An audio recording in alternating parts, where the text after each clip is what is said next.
गृहमंत्री अमित शहा पुण्यात आहेत. खडकवासल्यामधल्या एनडीएमध्ये उभारलेल्या थोरले बाजीराव पेशव्यांच्या भव्य अश्वारूढ पुतळ्याचं ते उद्घाटन करणार आहेत.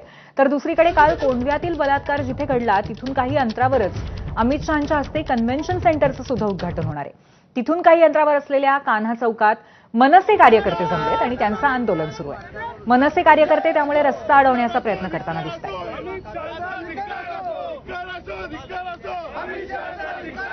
आपले प्रतिनिधी मंदार गोंजारी आपल्या सोबत आहेत. मंदार, आज अमित शहा यांचा पुण्यात दौरा असताना मनसेचं आक्रमक आंदोलन सुरू आहे.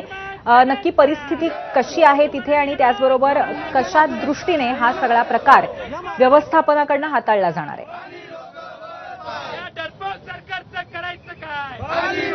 पुण्यातील कात्रज कोंढवा रस्त्यावरती मनसेकडून हे आंदोलन करण्यात येते. काल पुण्यातील कोंढवा भागात जो बलात्काराचा प्रकार घडला तो इथून काही अंतरावरती आहे आणि त्याच रस्त्यावरती पुढे एका कन्व्हेन्शन सेंटरचं उद्घाटन अमित शहांकडून करण्यात येणार आहे.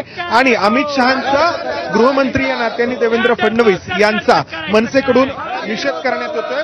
काय नक्की भूमिका आहे मनसेची?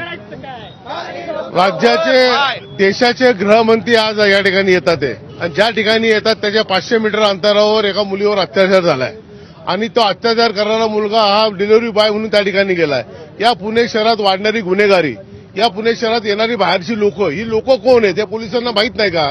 पुणे शहरात ज्या प्रकारे गुन्हेगारी वाढते, ज्या प्रकारे अनेक अडचणी आहेत, ह्या पोलिसांना ह्या गोष्टीचं सगळं दुर्लक्ष आहे.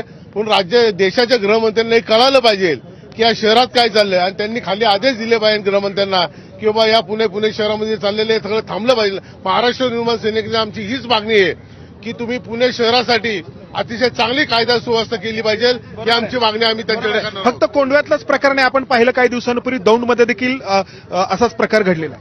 खरं तर संपूर्ण पुणे शहरामध्ये ज्या पद्धतीने गुन्हेगारी वाढती, म्हणजे 3 दिवसापूर्वी पालखीमध्ये दौंडमध्ये घडलेली घटना, काल चंदननगरमध्ये लैंगिक अत्याचार झालेली घटना, ज्या पद्धतीने खून होतात पुणे शहरामध्ये, ज्या पद्धतीने अवैध धंदे सुरू आहेत, त्या सगळ्यांचा निषेध म्हणून आज आम्ही या ठिकाणी आलो. खरं तर 500 मीटरवर त्या मुलीचं घर आहे या ठिकाणाहून आणि त्याच ठिकाणी अमित शहा त्या शेजारीच येत आहे. खरं तर या ठिकाणी युती सरकारला कुठेही जाग येत नाही, ज्या पद्धतीने गुन्हेगारी वाढते, त्यामुळे आम्ही आज या ठिकाणी निषेध व्यक्त करण्यासाठी आलो.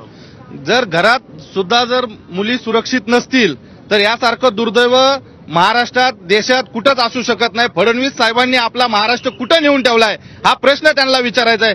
पालखीमध्ये सुद्धा मुलीला चाकूचा धाक दाखवून तिचा बलात्कार झाला. शाळेमध्ये जर मुलीला पाठवलं तर तिचं लैंगिक शोषण एकंदरीतच मंदार प्रचंड आक्रमक झालेले आहेत मनसेचे कार्यकर्ते आणि त्यामुळे आता कशा पद्धतीने ही आक्रमकता त्यांची सुरू राहील याकडे आपण लक्ष ठेवा. धन्यवाद, आपण त्यांच्याशी संवाद साधला त्याबद्दल.